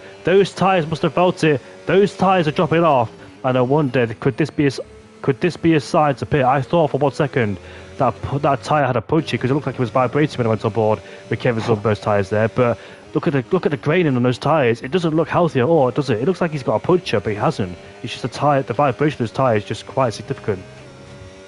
Yeah, might actually very close to being into puncture territory, and the gap is coming down at a rapid pace. Basically being halved in just 1 lap time, down to 1.8 seconds. So I wouldn't be surprised to see Kevin pull off into the pit lane at the end of this lap, and if not this lap, then possibly next lap, because these tires looks like they're not going to be able to hold on for a few more laps. So it does mean he has to pit quite soon, and he does. At the end of lap 11, Kevin pulls into the pit lane from mediums. He will go onto the hards, and he will have to do 18 laps on set of hards. And is that going to be possible? Is he going to run into tire problems at the end of the race, or is that very doable as he puts on a brand new set of hards? And I think he is going to come out in clean air, probably right behind Bushy Bush TT in the Aston Martin, right in a nice gap between the Aston Martin and the Mercedes, who is putting into the pit lane himself as well. So Kevin, good news for him is that he's got clean air, because those guys ahead of him will stay out for quite a few more laps, which means that if he was close behind them, he would run into them further down his stint, but he's got 8 seconds of clean air, so that is incredible news for Kevin Zumberg. So he can now try and, well, not push too hard, but close that gap back down, so when the other driver spits for the mediums, that he has a significant gap to, hopefully for him, make the end of the race with a gap big enough for him to secure the win as well. But now this has left Lucas in the lead of this race, just ahead of Eric in P2, both with a 3-second time penalty. Kick is still holding on, he's closed that gap down to around 0.5 of a second. Now Happy Meal is struggling again, like he was a few laps ago, and he's also very low on battery, so he needs to stay within DRS range. If he doesn't, then he's going to fall out, and he's going to be vulnerable to those cars behind him, Fireblaze, Max, Mels and Mike, as Mels runs quite wide and he's gone off throttle to avoid getting a warning, but in doing that, he has now accidentally dropped himself out of DRS, or has he? He's going to pull to the pit lane regardless. On lap 11 from the hards, Mike Mels into the pit lane, that is quite early, and that for sure is going to be a 2-stop. Yeah, no question about it there. Pitted quite early. That's going to do the undercut. Maybe he thinks the 2-stop strategy is the better way to go. Could we see to get these guys respond? Are these guys going to think about doing an undercut or doing a 1-stop or 2-stop? Sorry, because Mel's has rejoined in P13. He is on a bonus mini-car power tyres there, so this is definitely a 2-stop. We just saw Kevin Zumberg do 10-11 laps, and the tyre drop-off was very dramatic. He lost about a second in 1 lap alone as well. You could definitely tell that those tyres were very close towards a puncture. So he rejoins the P13, a definite 2-stop from hard, medium, and let's see if it pays dividends for him. I'm not quite sure, with this strategy, but we'll see.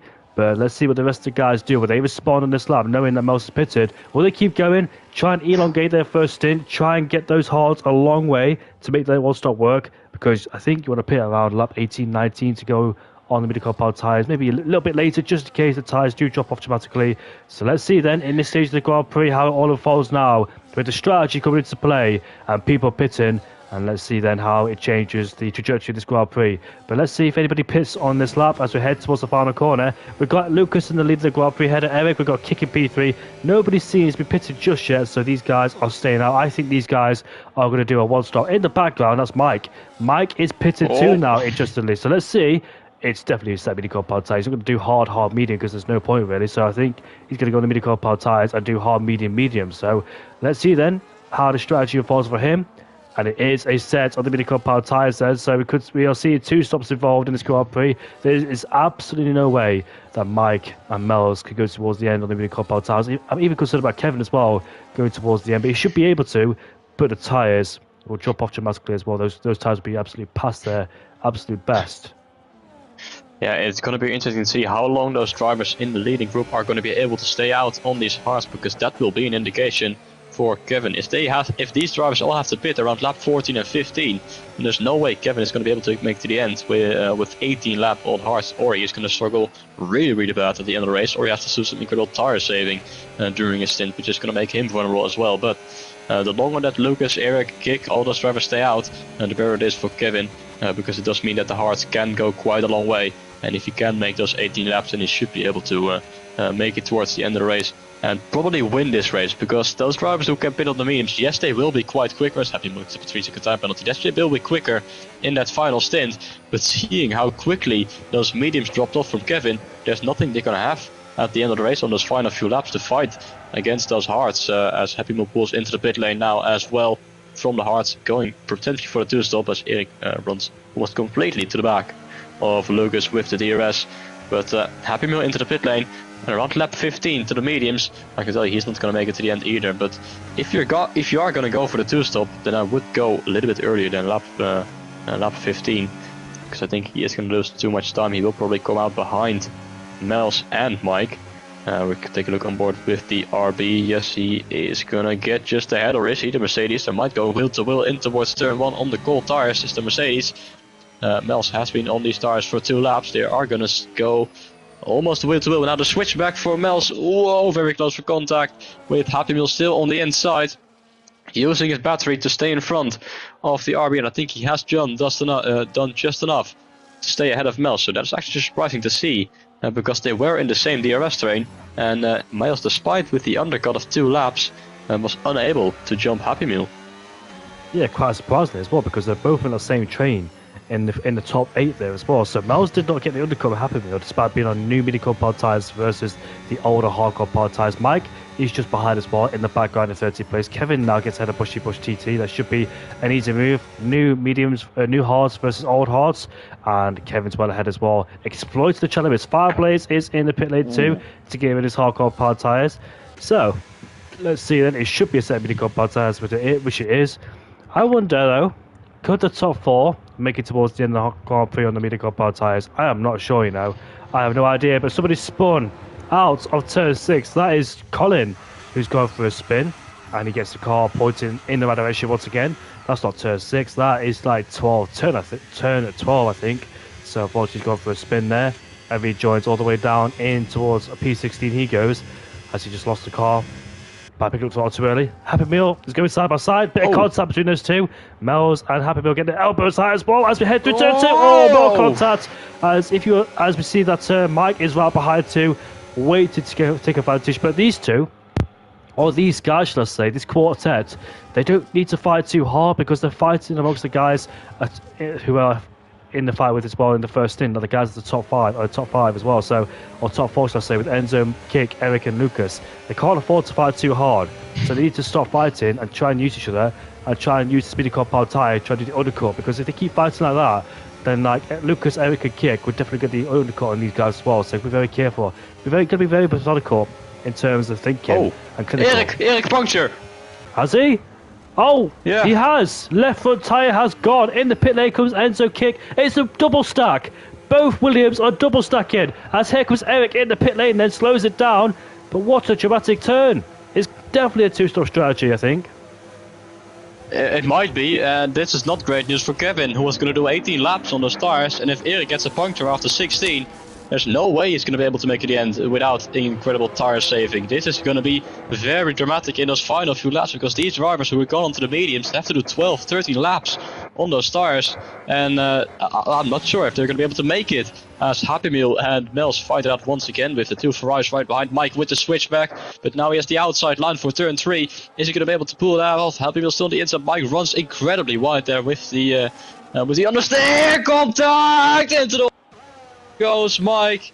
Contact with Happy Meal, and straight into the wall goes the Ferrari, and he has not completely lost his front wing, but there's a lot of damage to his front wing nearly, with the Red Bull into the back of him as well. But what a dramatic moment, what a dramatic few laps here around the halfway point of this race, and that was very unfortunate for Mike. He just did not get the space from the Mercedes driver.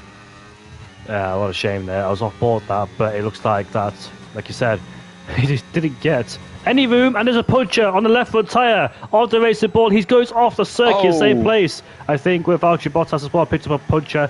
A few people in 2021 picked up punches as well. I'm not quite sure who they were. It was Valtteri Bottas, one of them, but the others I can't exactly remember who it was. Fernando Alonso scored I think his first podium since 2014 Hungary, after returning back to Alpine that year as well. But Tygo taking his tyres way too long in the Grand Prix, and unfortunately has picked up at that left front puncher. So he was in second place, hasn't pitted just yet, but now he'll definitely have to pit to get rid of those hardcore powered tyres. Tyre wear is getting more and more significant around here as well. It's an absolute tyre wear killer, and it proves why this F1 game has been more strict within its tyre wear as well. It has upped it, and you've got to really think about strategy now on this game. It's not all about being quick, it's all about being methodical with strategy as well, being precise, you're going to be absolutely precise with the strategy.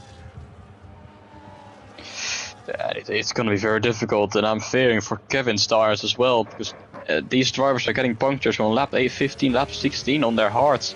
It's just not going to be easy for Kevin to make it to the end. He is going to be in extreme puncture territory on those final laps, and those medium runners potentially as well who pitted quite early. So I'm quite sure that there are some drivers in this pack who are going to have to go for the two-stop.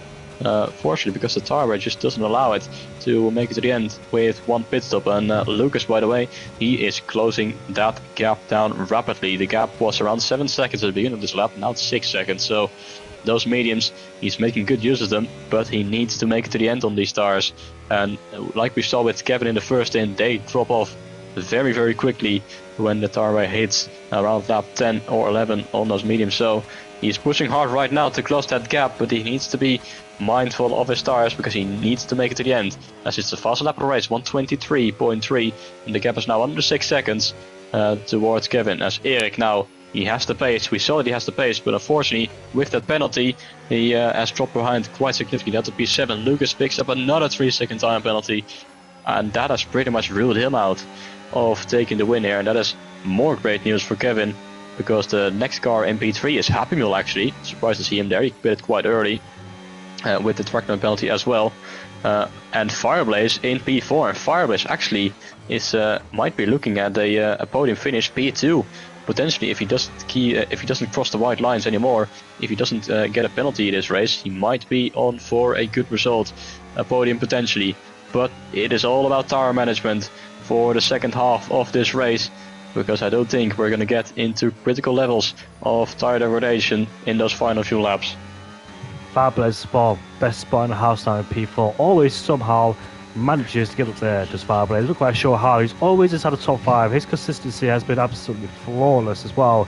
And he's fighting for a podium, fighting for P2. Now remember the first stint, Kevin Zumberg took those mini compound tyres 11 laps. Then you saw the graining. They wore off so quickly he had to pit as well. Both Williams drivers pitted at the same time, Kick and Lucas. They pitted the same tyres. That tells me how bad the tyre wear is if he could take a one lap. And here is the Aston Martin Max. He puts himself into P5. There is a two-stop race, says James, so I think it is a two-stop strategy. I don't think nobody's daring to go towards in the Grand Prix. I don't think nobody has that time management to go towards in the Grand Prix. I think it is plainly a two-stop strategy. I don't know how good the setups are, but I don't think that any setup is good enough to try and get yourself towards in the Grand Prix. It's just, I think a two-stop like medium hard was probably the best choice, because the medium compound tyre just dropped off too quickly or something like that. Well, the problem is that these drivers going into this race, they opted for that one-stop strategy. They decorate their race around a one-stop strategy. They put it around lap 14 and 15. If they make 2 stops now, it's just very awkward with the timing. They're going to have to be around lap 25 for 2 stops. So that, I think there might be some drivers who are just going to risk it and try and make it to the end, as Mike unfortunately is retired in the pit lane after that incident earlier with front wing damage, had to pit again. So he's not going to score points unfortunately for Ferrari, but I think there might be quite a few drivers who are just going to try and risk it to stay out there, because if they pit around lap 25, they are going to drop back quite significantly. Yeah, indeed as well. Did they have the laps to try and make up as well the deficit towards in the Grand Prix? So, Mel's in P6, pitted quite early to try to do the cut, and I don't think he has worked out for him at all. And I think he's definitely going to do another stop, go onto a brand new set of a mini compound tyre, because he definitely can't take it towards the end. Same with Happy Meal as well. He's definitely going to do a second stop at the Grand Prix. I think every single driver has to, including Kevin as well. So I think that's the risk everybody's taking. But the gap's gone down to 4.5 now. It was about 6 seconds, I think, maybe more than that. Now it's 4.5, so he's taking a bit of time at Kevin's time there as well in first place. There is about 9 laps left to go in this Grand Prix, and just sit tight because anything could happen as well. We've got a mixture of tyre strategies, but I'm not quite sure what strategy is the best. Maybe Kevin Zumberg has done the best strategy, but of course it took him about 10 laps for those mini compound tyres just absolutely fade away, and he was forced to pit as well. 1 lap later, those tyres would have exploded as well. I was quite surprised to see Eric, because those hard compound tyres did not go further into the race than they expected, because usually the hard compound tyres could go so far into a race. Remember last game as well, where they could do about almost the whole distance, but obviously you got the one-stop rule implemented in the game and in real life too, so you got to make that one-stop strategy as well to go on to a different tyre compound. But Lucas, however, is taking time still out of Kevin Zumberg in first place. The gap is 4.1. Fireblaze, the gap is 2.4, and Lucas does have a 6-second penalty, so Fireblaze could be in the podium as well. Same with Mel's Gaming, although he's a bit too far behind as well, behind Happy Meal by over 3 seconds. I think Happy Meal does have a 3-second penalty. He does there as well, so he could be the podium, could not be. Mel's needs to find a bit more time if he wants to get himself on the podium. Max now gets ahead, I think, or side by side with Happy Meal as we head down towards turn 1. Wheel to wheel between these two, barely separated by anything as we head down towards turn 2. Bit of contact between those two there, between Happy Meal and Max there as we exit turn 3 now. Still wheel to wheel, but Happy Meal just stays in front. That's very good for the likes of Mel's as well, because in fact Mel's is dropping down the order. What's happened to him? Mel's has dropped down 2 places. Kick has got past. Eric has got past 2. So his mini compound tyres then must be going. Those tyres are probably past their best now. Yeah. Won't pass a test. And unfortunately a pit stop might have to. I think he's going to pit now because he can't afford to waste too much time against. He might as well do the undercut right now, Mel's, because he has no pace whatsoever on those mini compound tyres. So might as well pit, put on a bunch of same mini compound tyres, and the guys ahead surely must make another pit stop. There's a Red Bull or RB who is off the circuit there. It is. And he's crossing the wall too for good measure. Yeah, Tigas hit the wall on the exit of turn 3, and he hit the wall indeed pretty hard. So he's got front wing damage. But I'm thinking of 2 scenarios for these final few laps. We're going to either way see a bunch of pit stops on the final few laps, or we're going to see a bunch of punctures on those final few laps. Because the way these drivers are driving, I don't think they're going to make it to the end without a puncture. But either way, sit back and grab yourself some popcorn, because these final laps might be very, very entertaining indeed. But Happy Meal and Mels pull into the pit lane as expected. After 8 and 9 laps on these mediums, they already have to stop, and we still have 7 laps to go. And Happy Meal goes on to a brand new set of softs. Might as well. I'm not sure if they even make it more than 5 laps, those softs. Who knows? Happy Meal is doing the same thing. So I'm surprised to see the softs being used around a track like this, but they have gone for those tires. 6-7 laps on those tires. Let's see if they're going to be able to make it to the end. But there is a lot of drivers ahead of them who are going to struggle on those final few laps. And are we going to see a lot of pit stops? Or are we going to see a lot of punctures? It is going to be a very good question. And is Kevin going to be able to make it to the end on his hards? I would say that his tires are probably going to be more similar towards the end of the race to the cars directly behind him. So they're all going to be in trouble with the tires. Lucas is still closing that gap. It's now 3.2 seconds. As there is yellow flags out, Tigo has retired from the session. Lucas is still closing that gap, but he cannot afford to push too hard, because he will simply just not make it to the end. Simply just run out of tyre grip. And Kevin Zumberg there, is he thinking about pitting again? He's passed the line one more to go 12 laps. I think Kevin's tyres can go towards, I don't know, I actually have no idea, as Luke has got a 3-second time penalty in the Grand Prix. He currently P7, his team is behind him, had to cast. Both Red Bulls have had a bit of a struggle of a race so far. So these guys haven't pitted just yet. There's 5 laps left to go. How long are these guys going to win it out? Is it going to be punch territory? Are they willing? Are they daring to take these tyres towards the end? And off the track goes Eric in towards turn 1 there. The longer these guys stay out, the harder it is to catch Happy Meal and Mel's Gaming, because I dare say Happy Meal and Mel's Gaming will get ahead of these two as well, and probably Enzo Max as well in P4. So if these guys don't pit, they risk their punch towards the end. We've seen the P performance go towards 11 laps, and there's still 5 laps left to go in the Grand Prix. A few drivers could be in that territory, could be still in danger towards in the Grand Prix too. So I wonder who it could be.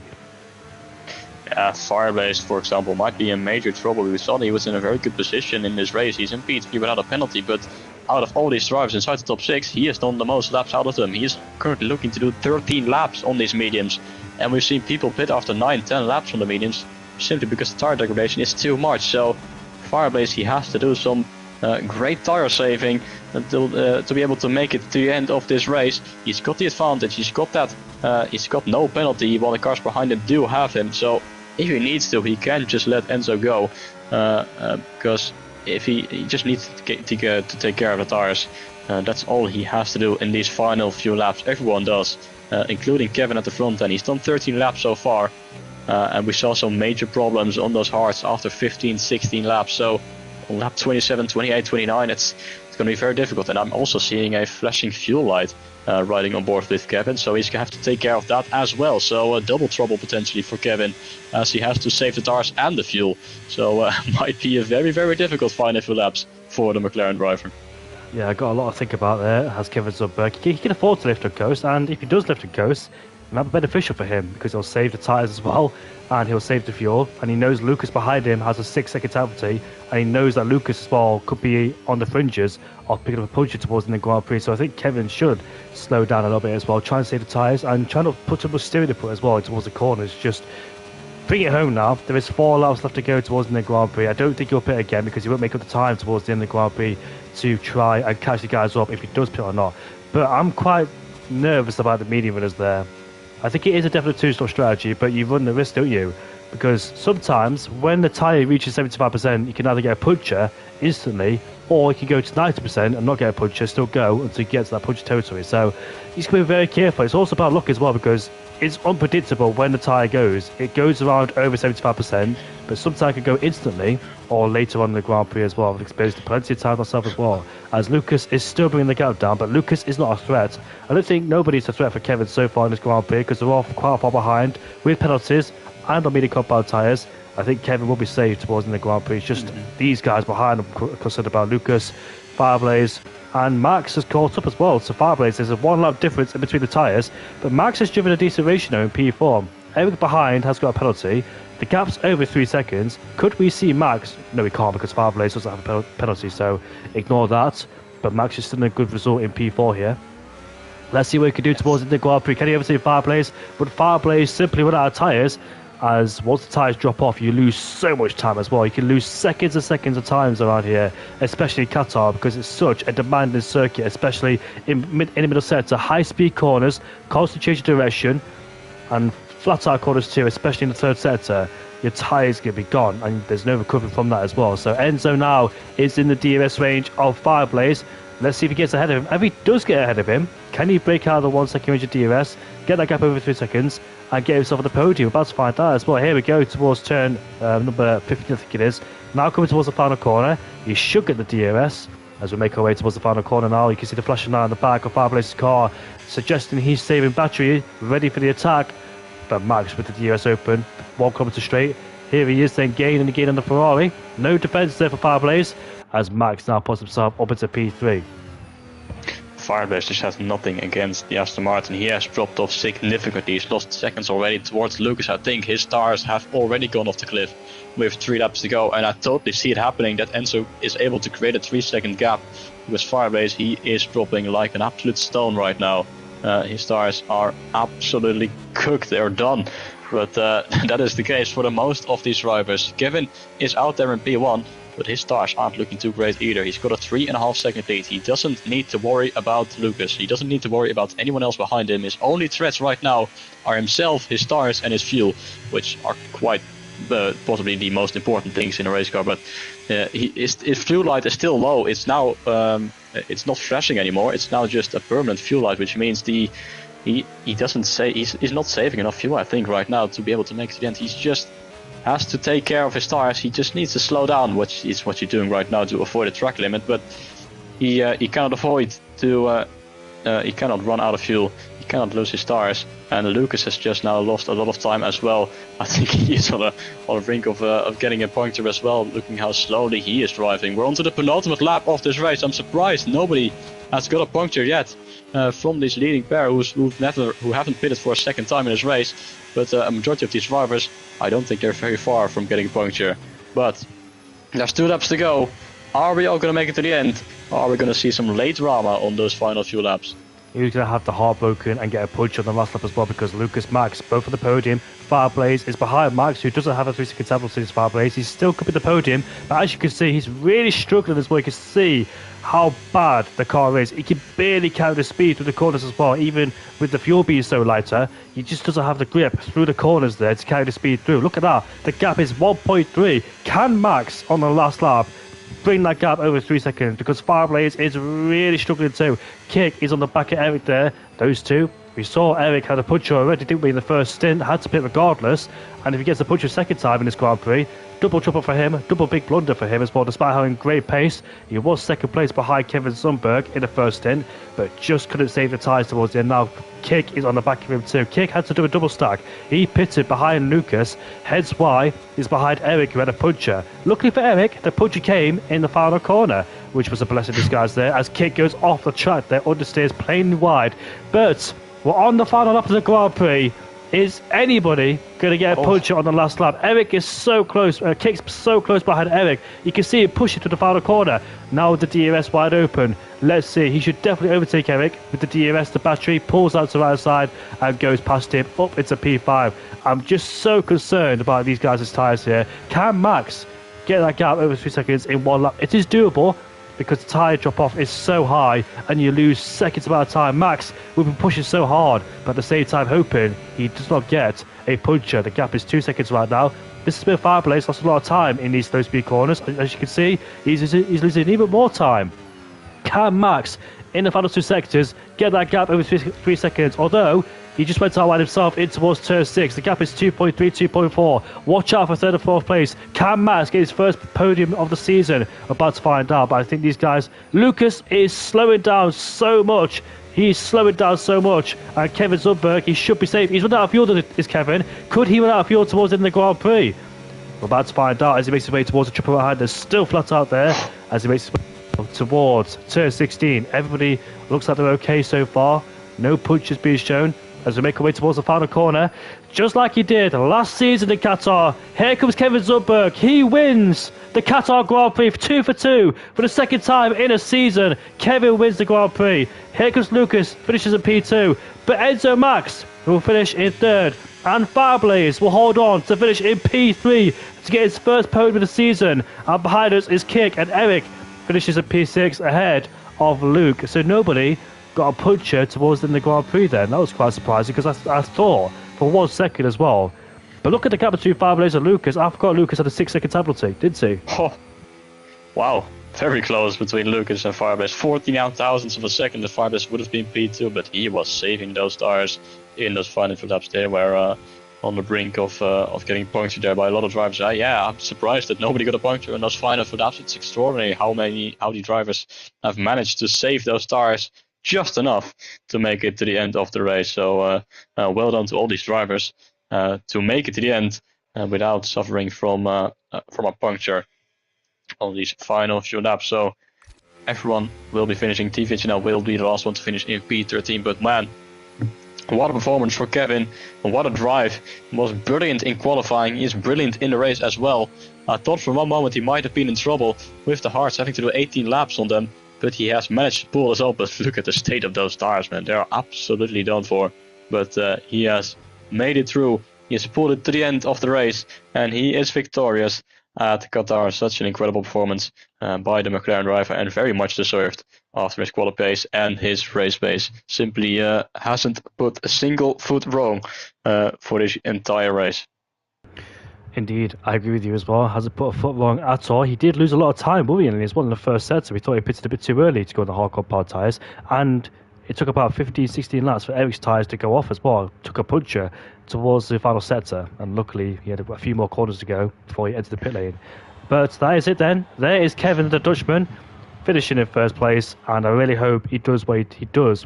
He can do this in PS as well, because we see him have good pace, but he does make a lot of mistakes. I dare say, does Kevin Zumberg. Lucas, with a 6-second time penalty, however, finishes a P2. Fireblaze finishes a P2 ahead of Max, who had a great drive. Imagine if he got a podium towards in the Grand Prix, it would have been fantastic for him to bring that gap over 3 seconds. Kick in 5th place, he had to double stack.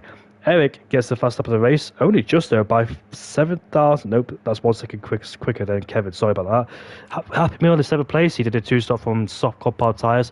Luke in P8 ahead of Mel's Gaming. Khatikas P10, didn't see much of him. Bushy Bush TT, Tyc, TVHNL, Colin, Tygo, and Mike. Those two are the ones that have DNF in this race. It's been a really good race, actually, because it put us on our toes. Had us questioning and wondering, because last game, it was just a simple, following the DRS train, simple one-stop strategy from medium to hard, hard to medium. But we've got another strategy call as well. We've got some more elements thrown into this F1 game.